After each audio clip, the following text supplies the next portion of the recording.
Bismillahirrahmanirrahim. Assalamualaikum warahmatullahi wabarakatuh. Bismillah, innal hamdalillah nahmaduhu wa nasta'inuhu wa nastaghfiruh wa na'udzu billahi min shururi anfusina wa sayyiati a'malina, may yahdihillahu fala mudilla lahu wa may yudlil fala hadiya lahu. Rabbi shrah li sadri wa yassir li amri wahlul 'uqdatam min lisani yafqahu qawli. Qala Allah ta'ala fi kitabil karim wa huwa asdaqul qailin, a'udzu billahi samil 'alim minasy syaithanir rajim. Bismillahirrahmanirrahim. Ya ayyuhalladzina amanu taqullaha haqqa tuqatih wa la tamutunna illa wa antum muslimun. Shadaqallahul 'azim wa shadaqa rasuluhul karim wa nahnu 'ala dzalika minasyahidin walhamdulillahi rabbil alamin. Ibu-ibu jemaah pengajian Masjid At-Taqwa yang dimuliakan Allah Subhanahu wa taala, sehat sedaya Bu? Alhamdulillahirabbil alamin. Ini kelihatan tampak ceria keluar dari Ramadan seperti bayi yang baru dilahirkan. Insyaallah kita tidak punya dosa lagi. Amin Allahumma amin.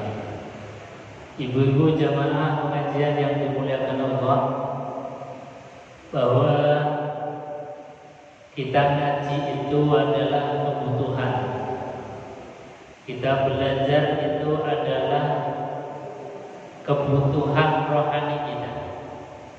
Jadi kata guru-guru kita itu dalam sebuah syair, beliau mengatakan daharane rogo cukup sego sayur, daharane rogo cukup sego sayur, daharane nyawa ilmu lan pitutur, daharane nyawa ilmu lan pitutur.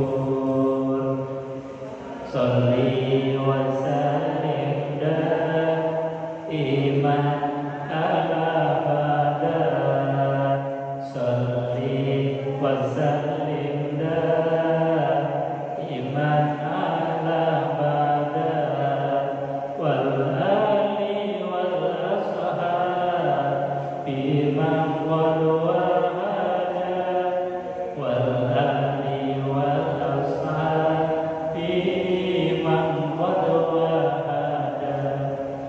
Jadi kata para ulama, kalau raga kita cukup diberikan asupan sego kali sayur mawon cekap, dan itu kita makan sehari berapa kali Bu? 3 kali.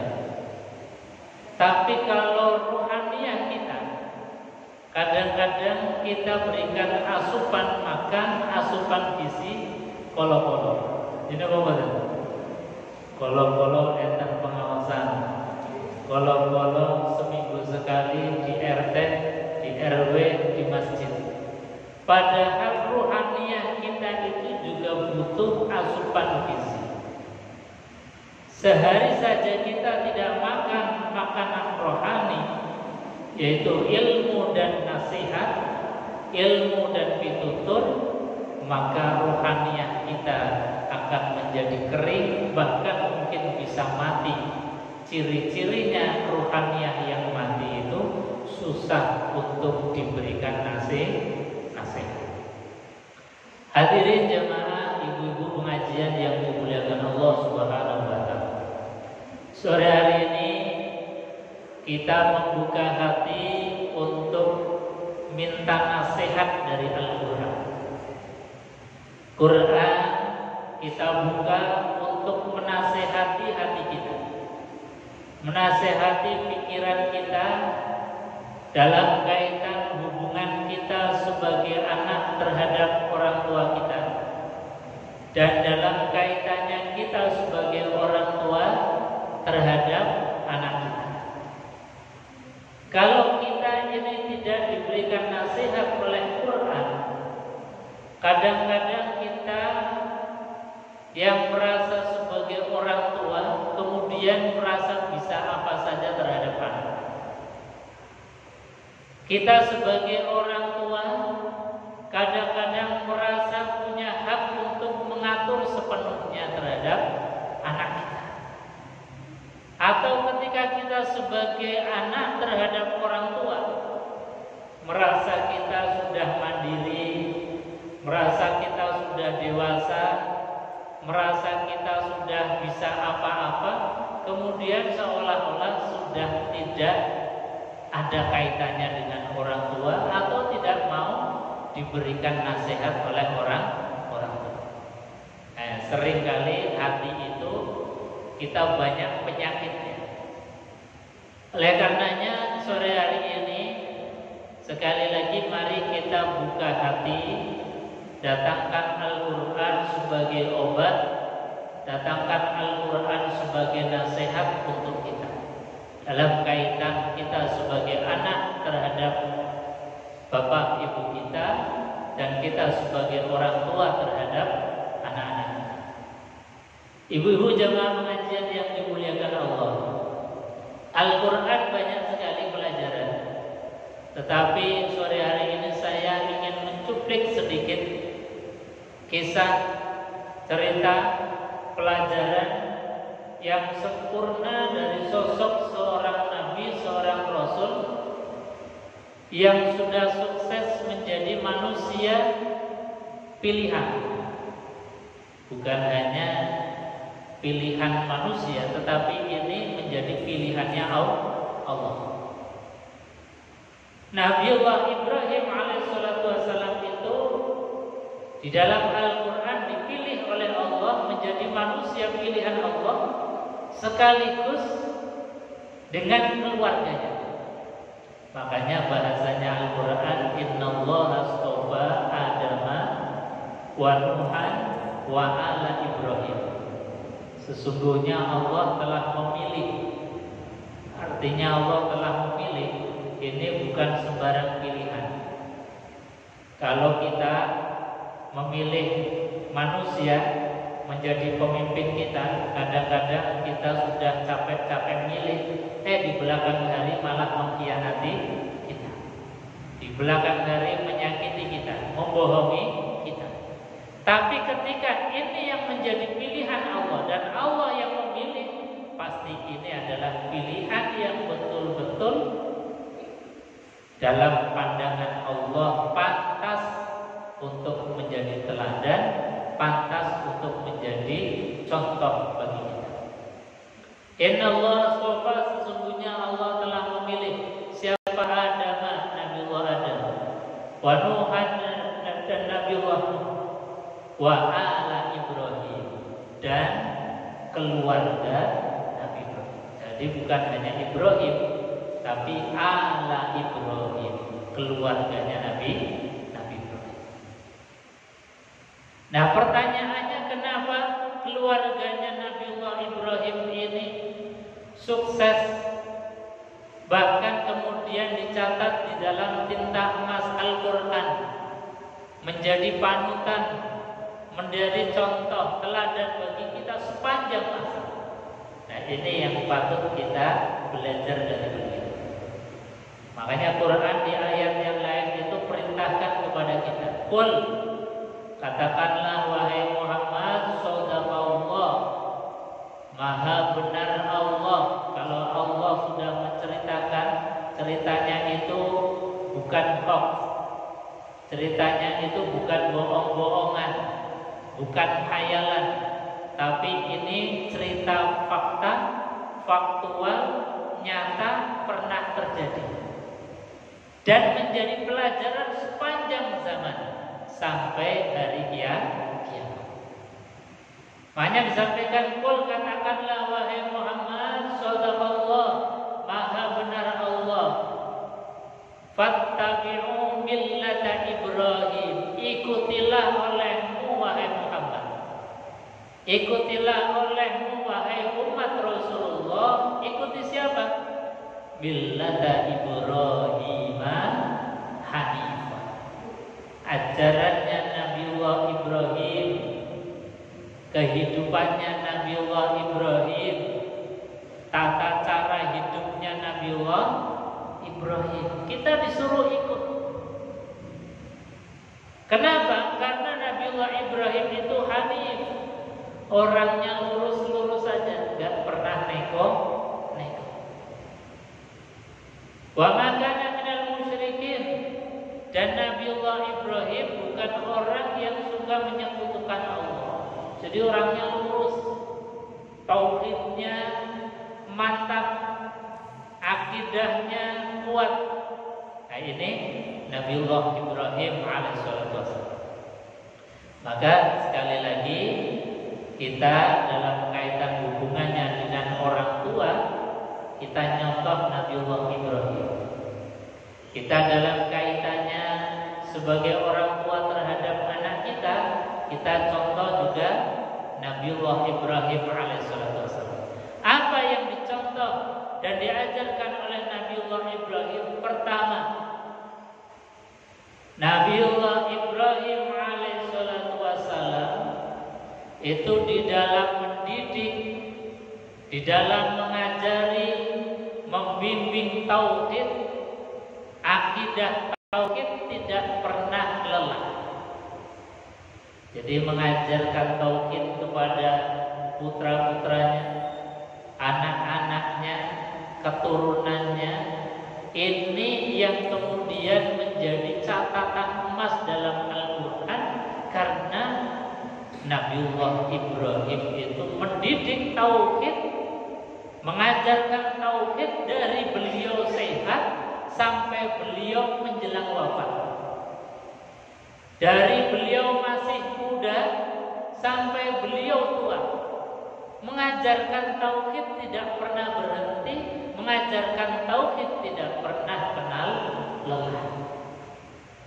Yang direkam di dalam Al-Quranul Karim ini luar biasa. Allah merekam apa yang dilakukan oleh Nabiullah Ibrahim ketika masih muda, ketika masih remaja, sama orang tuanya namanya Azar. Ini dalam tafsir disebutkan ada dua perbedaan. Ada ulama yang mengatakan bahwa Azar ini orang tua asli beliau. Ada yang mengatakan Azar ini pamannya beliau. Nah, Azar ini adalah produsen terbesar pembuat patung, pembuat berhala. Nah, namanya orang tua ini punya anak namanya Ibrahim. Ibrahim disuruh keliling ngedol ke patung. Jadi disuruh jadi sales jual patung.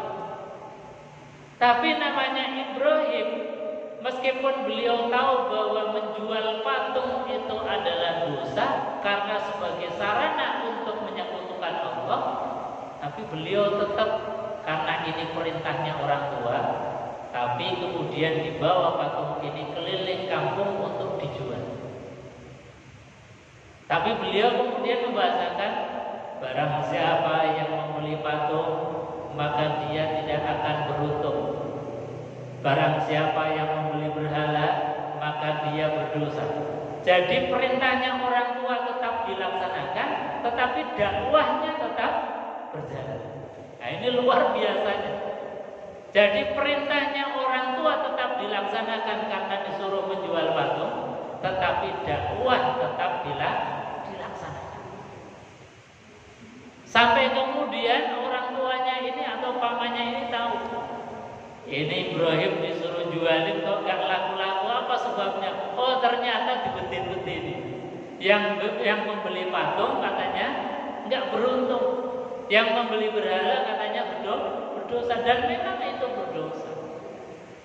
Nah, ini triknya Nabiullah Ibrahim supaya tidak termasuk anak yang durhaka, tetap perintahnya orang tua dilaksanakan, tetapi beliau sambil jualan berdakwah bahwasanya tidak layak seorang manusia itu kemudian menyembah patung yang dibeli sendiri, yang kalau kotor dibersihkan sendiri, yang kalau misalnya jatuh dibangunkan sendiri.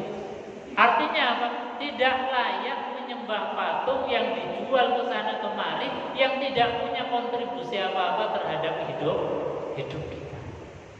Itu Nabiullah Ibrahim, dakwahnya luar biasa. Sampai-sampai kemudian ketika zaman itu Ibrahim yang melihat kok tidak ada orang yang kenal dengan Tuhan ya. Semuanya menyembah patung berhala. Akhirnya saking jengkelnya Ibrahim itu kemudian bawa kapak masuk ke dalam kuil, semua patung-patung berhala-berhala itu kemudian dihancurkan. Disisakan satu berhala yang besar, kemudian kapak tadi dikalungkan di lehernya. Akhirnya ributlah itu orang-orang, siapa yang menghancurkan berhala-berhala, patung-patung Tuhan-Tuhan kita. Nah, kemudian ada yang mengatakan itu kayaknya Ibrahim. Coba tanya saja sama Ibrahim. Ibrahim ini orang cerdas. Ditanya Ibrahim, kamu yang menghancurkan berhala ya? Maka Ibrahim kemudian bilang kepada mereka, tanyakan saja sama berhala yang paling besar. Itu berhala yang bawa kampak, saya nggak bawa kampak. Gila ya Ibrahim. Itu patung nggak bisa apa-apa. Nggak mungkin memecahkan patung-patung yang kecil ini. Maka Ibrahim dengan logika yang waras mengatakan, lah nggak bisa apa-apa kok yang disembah. Wong nggak bisa apa-apa, sudah tahu bahwa patung itu nggak bisa apa-apa, nggak bisa ngomong, nggak bisa jalan, nggak bisa berbicara, nggak bisa membantu kalian, bahkan patung yang bikin kalian. Kalau kotor yang membersihkan kalian, kok ya kenapa masih disembah? Akhirnya logikanya Nabiullah Ibrahim yang luar biasa. Wong tahu sudah ngerti kalau patung nggak bisa apa-apa, kok yo masih disembah. Kira-kira yang gila kamu apa saya? Maka logika itu akhirnya menjadikan mereka itu sebetulnya tahu, tetapi karena egonya, rasa marahnya, malunya, kemudian akhirnya Ibrahim ditangkap, kemudian ditaruh di tempat yang lapang, kayu-kayu bakar dikumpulkan, kemudian Ibrahim akhirnya dibakar. Tapi biiznillah, dengan izin Allah Subhanahu wa taala, Nabi Ibrahim akhirnya dalam keadaan kedinginan di tengah-tengah bara api yang luar biasa. Ya narukuni bardahu wa salam. Wahai api, jagalah aku, katanya.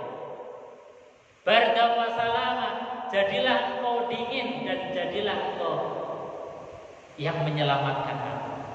Ini kemudian mereka melihat, oh Ibrahim ternyata nggak bisa membakar. Dan memang kalau Allah sudah biiznillah izinkan pun, maka payah. Nah, ini contoh teladan seorang anak bakti kepada orang tua. Meskipun orang tua berbeda keyakinan, tetap dalam kaidah hukum Islam, dalam Al-Quran wajib tetap kita dalam keadaan taat kepada orang tua.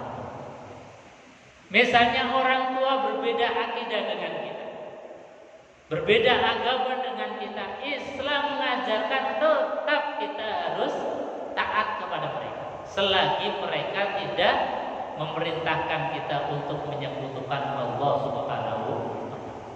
Ya, contohnya tadi Nabiullah Ibrahim disuruh jualan patung, ya tetap jualan, tapi dengan bahasa yang berbeda.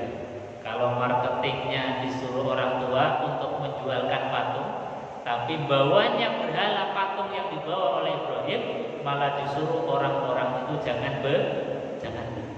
Ini dakwahnya Nabiullah Ibrahim yang baru. Itu ketika Nabiullah Ibrahim dalam keadaan muda, dalam keadaan remaja. Ketika Nabiullah Ibrahim alaihissalam sudah menjadi orang tua, juga mendidik kepada putra-putrinya terhadap tauhid, ini juga luar biasa. Tidak pernah bosan, tidak pernah lelah.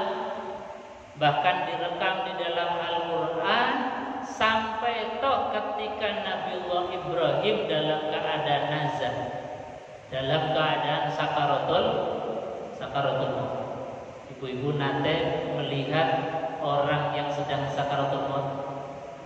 Pernah nunggui orang yang lagi sakaratul maut?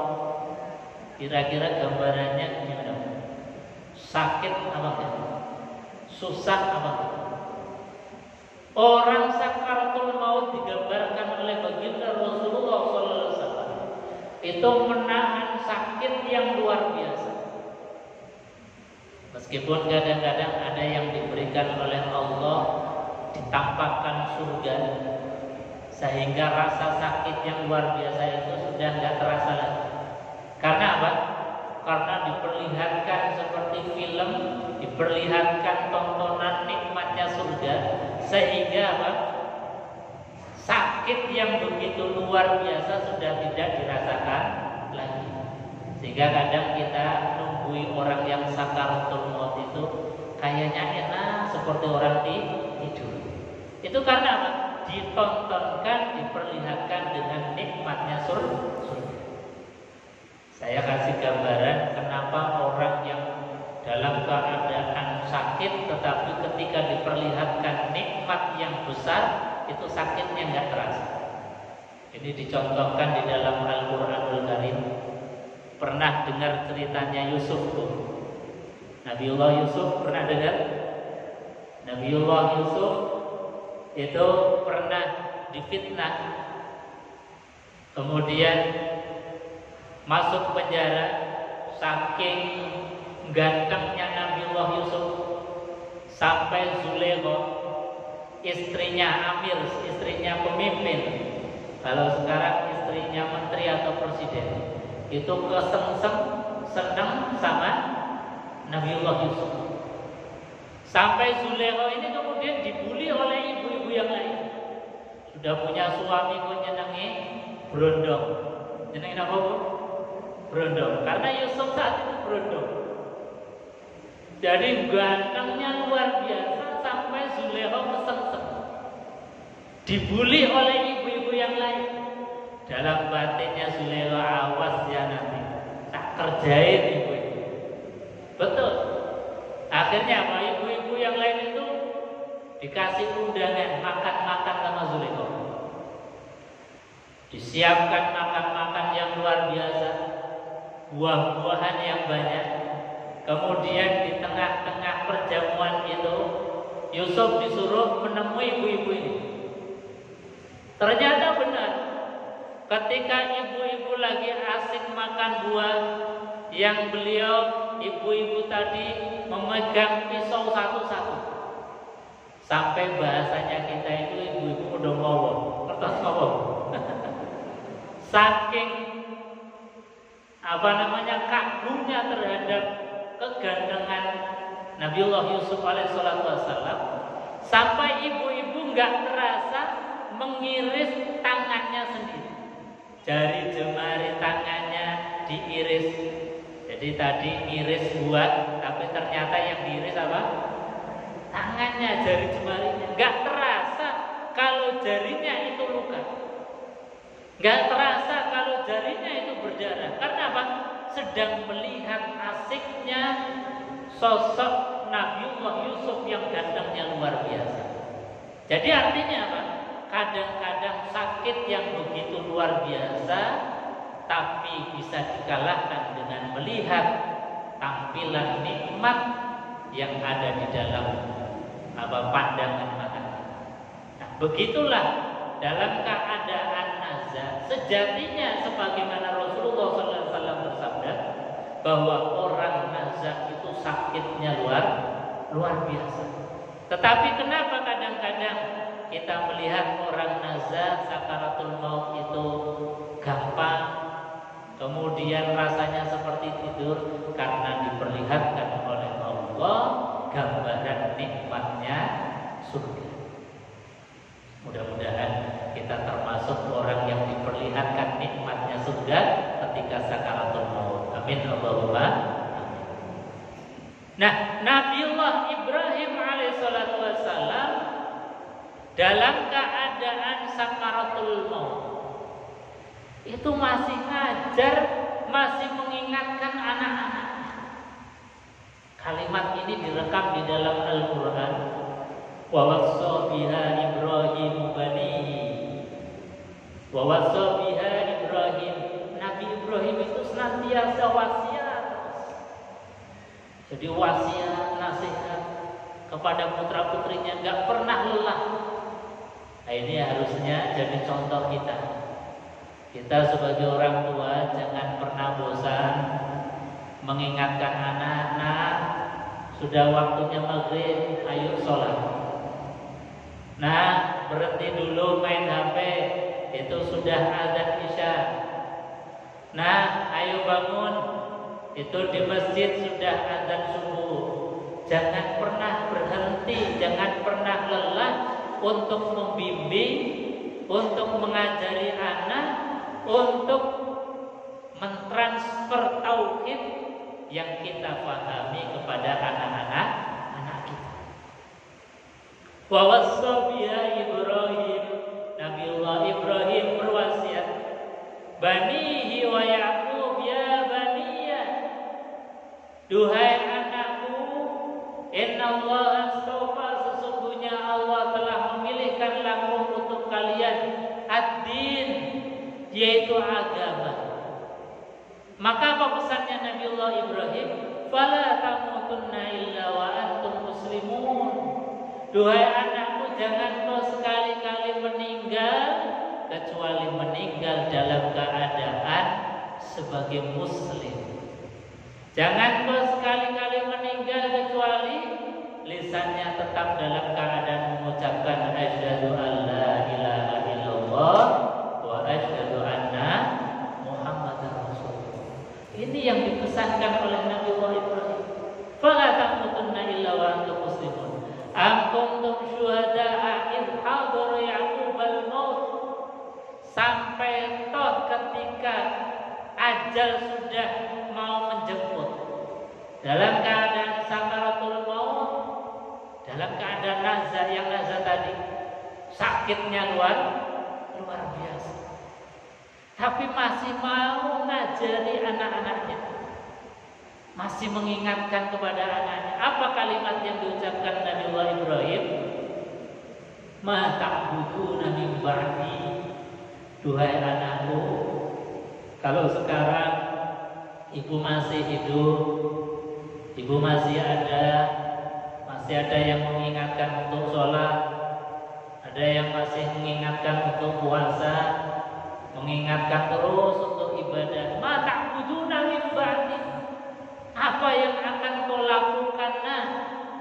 Apa yang akan kau sembah nah kalau ibu ini sudah gak ada? Kira-kira kita bisa ngomong gitu gak, Bu? Ya nah, ini ibu kayaknya sudah gak lama lagi nah. Apa yang akan kau sembah nah kalau ibu sudah gak ada? Kira-kira mampu mengucapkan gitu, Bu? Insya Allah. Ma ta'buduna min ba'di, ini kalimat-kalimat pengajaran terakhir dari Nabiullah Adam sampai diabadikan dalam Al-Quran. Tauhid ini yang diajarkan jangan pernah lepas. Kalau tauhid ini mantap, kalau tauhid ini menghujam di dalam hati kita dan kita transfer ke dalam hati anak-anak kita, anak-anak kita mau proses profesinya apa saja nggak ada masalah. Nggak harus jadi ustadz, nggak harus jadi kiai, tapi kalau tauhidnya mantap, jadi dokter pun insya Allah selamat akidah. Jadi apapun akan selamat akidah. Makanya ini adalah pelajaran yang luar biasa. Kita jadi anak atas orang tua kita. Kalau mungkin dulu kita dididik belum kenal banget dengan Allah, karena mungkin orang tua mungkin dulu ekonominya masih susah, atau mungkin orang tua tidak terlalu paham, atau mungkin orang tua dulu pendidikannya tidak seperti sekarang. Maka kita caranya membantu orang tua agar orang tua kita hisabnya tidak berat, maka kita harus menanamkan tauhid di dalam hati, beribadah kepada Allah dengan sungguh-sungguh. Agar apa? Agar orang tua kita hisabnya tidak berat. Tapi kalau kita ini kemudian disuruh belajar nggak mau, disuruh ngaji nggak mau, baca Quran kolok-kolok, ini orang tua yang sudah berada di alam barzakh, ini hisabnya tambah berat. Melihat kita yang masih hidup, ya Allah, anakku ke waktunya sholat malah shopping, waktunya sholat malah healing, waktunya puasa malah jalan-jalan. Itu orang tua yang berada di alam barzakh, yang mungkin dulu yang mengajarkan kita, mengenalkan kita kepada Allah, rasanya tersiksa.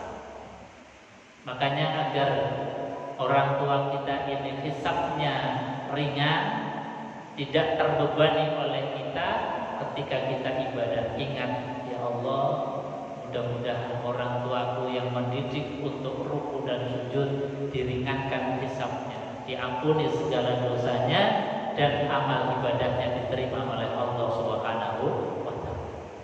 Pun kita sebagai orang tua sama untuk mendidik anak. Jangan pernah lelah, tauhid tanamkan di dalam hati. Insya Allah anak kita mau jadi apa tidak ada masalah kalau tauhidnya mantap. Bahkan dulu ada seorang ahli matematika, ahli matematika. Jadi setiap hari ya ngajar matematika, hitung-hitungan. Tapi justru matematika ini dijadikan sebagai sarana untuk mengenalkan kepada Allah Subhanahu wa ta'ala. Namanya Imam Amudi, ahli matematika. Tapi dengan matematikanya, dengan ilmu matematikanya, mengatakan bahwasanya nomor berapapun, angka berapapun, itu berasal dari angka 1. Ini adalah tauhid, bahwasanya makhluk bermiliar-miliar. Ada makhluk yang namanya manusia, ada makhluk yang namanya malaikat, ada makhluk yang namanya binatang, dan semua terhampar di alam semesta ini, tidak terhitung jumlahnya. Itu berawal dari satu, yaitu dari Tuhan Allah Subhanahu wa ta'ala. Jadi menjadi ahli matematika pun bisa mengajarkan tauhid, bahwa apapun yang ada di dunia, berapapun nominal angka, itu pasti berasal dari angka 1. Itulah tauhid. Ada lagi ulama yang ahli gambar, ahli melukis, juga bisa dijadikan sebagai sarana untuk mentransfer tauhid. Kata ahli seni ini mengatakan bahwa gambar yang indah itu dimulai dari nuqtatun wahidah, dari satu titik kemudian ke titik yang lain, sehingga membentuk satu gambar yang indah yang bisa kita nikmati. Itulah tauhid. Allah dari zat yang satu, kemudian mencipta sekian mozaik yang kemudian dalam gambaran alam semesta ini bisa dinikmati dengan indah, dengan baik. Nah, itulah tauhid. Jadi menjadi profesi apapun, kita bisa mengajarkan tauhid kepada siapapun, termasuk kepada anak-anak kita, mentransfer tauhid, tidak pernah lelah, tidak pernah jenuh. Nah, ini Nabi Ibrahim alaihissalam dengan mengatakan, ma ta'buduna min ba'di, apa yang akan kau sembah kalau ibumu sudah gak ada. Kalau sekarang sih masih ada yang mengingatkan untuk sholat, masih ada yang mengingatkan untuk ibadah, tapi nanti kalau orang tua sudah gak ada, siapa yang mengingatkan kamu? Tapi yang luar biasa, kalimat yang terucap dari anaknya Nabiullah Ibrahim, yang harusnya ini menjadi ucapan kita terhadap orang tua kita, dan juga menjadi ucapan anak kita terhadap kita sebagai orang tua. Anaknya Nabiullah Ibrahim mengatakan, qalu na'budu ilahaka wa ilaha abaika Ibrahim wa Ismail wa Ishaq ilaha wahidah wa nahnu lahu muslimun. Mereka mengatakan, qalu na'budu ilahaka, kami pasti tetap akan menyembah Tuhan yang satu, Tuhannya engkau wahai Ibrahim, Tuhannya para nabi-nabi terdahulu, yaitu ilaha wahidah, Tuhan yang satu. Nah, kalau kita bisa mengucapkan itu untuk kita persembahkan kepada orang tua yang berada di alam barzakh, bangganya luar biasa. Karena apa? Kita masih memegangi kalimat tauhid, ilaha wahidah, Tuhan yang satu, Tuhan yang esa. Dan juga kita harapkan kalimat ini menjadi kalimatnya anak kita. Anak kita mampu mengucapkan na'budu ilahak, kami pasti akan mempertahankan menyembah Tuhan yang satu, meskipun orang tua sudah enggak ada, meskipun bapak sudah enggak ada, ibu sudah enggak ada, kami tetap akan mempertuhankan Tuhan yang satu, ilaha wahidah wa nahnu lahu muslimun. Dan juga anaknya Nabiullah Ibrahim punya kebanggaan, mendeklar dengan lisannya, punya kebanggaan, wa nahnu lahu muslimun, kami muslim, kami muslim, kami muslim. Jadi kebanggaan sebagai muslim ini harus ditanamkan. Kebanggaan muslim itu gimana? Misalnya ibu-ibu bangga dengan kerudungnya, bangga dengan kerudungnya, bangga ketemu dengan sesama muslim atau ketemu dengan siapapun mengucapkan salam. Itu namanya wa nahnu lahu muslimun, kami muslim, maka salamnya assalamualaikum warahmatullahi wabarakatuh. Jangan muslim salamnya macam-macam, itu namanya gak punya kebanggaan wa nahnu lahu muslimun. Jadi muslim tampakkanlah kemuslimannya. Ibu-ibu berhijab, anak-anak kita latih untuk berhijab. Kalaupun mungkin belum berhijab, jangan pernah bosan untuk mengingatkan, jangan pernah lelah untuk membimbing. Tetapi sekali lagi, cara yang disampaikan oleh Nabiullah Ibrahim jangan dengan paksaan, jangan dengan paksaan. Kasih ilmu, kasih pemahaman, kasih pendekatan. Jangan mentang-mentang kita sebagai orang tua dan hijab ini adalah syariat, kemudian kita memaksakan diri untuk anak-anak kita. Nah, ini kurang tepat. Caranya Nabiullah Ibrahim ini luar biasa. Nabiullah Ibrahim pernah itu bermimpi. Ini kisah saya kira kita sekalian sudah hafal. Mimpi Nabiullah Ibrahim menyembelih anaknya. Siapa Bu? Ismail. Tetapi Ismail yang dalam mimpinya disuruh untuk disembelih itu dimintai pendapat. Luar biasa. Dalam Quran disebutkan inni ara fil manami anni azbahuka.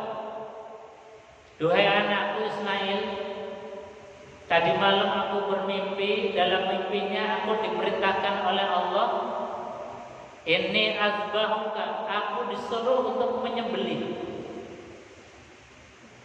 Ini Ismail dikatakan bahwa Ibrahim bapaknya bermimpi untuk menyembelih Ismail. Apa yang dikatakan oleh Ibrahim? Fanzur madza tara. Kira-kira menurut pendapatku gimana Ismail? Jadi diajak dialog, dimintai pendapat. Padahal Allah itu nggak nyuruh untuk minta pendapatnya Ismail.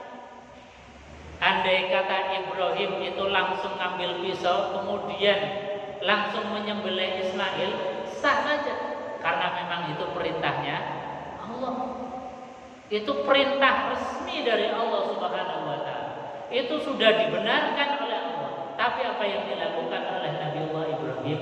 Ibrahim tetap mengajak dialog, diskusi, minta pendapatnya. Anak yang mau disembelih saja dimintai pendapat. Makanya kalau kita misalnya kalau ada anak yang nuwun sewu mungkin sholatnya masih susah, jangan dengan kekerasan.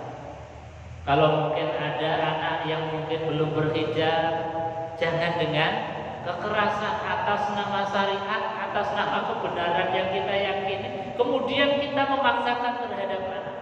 Nah, ini kurang benar. Yang benar adalah dekati dengan hati.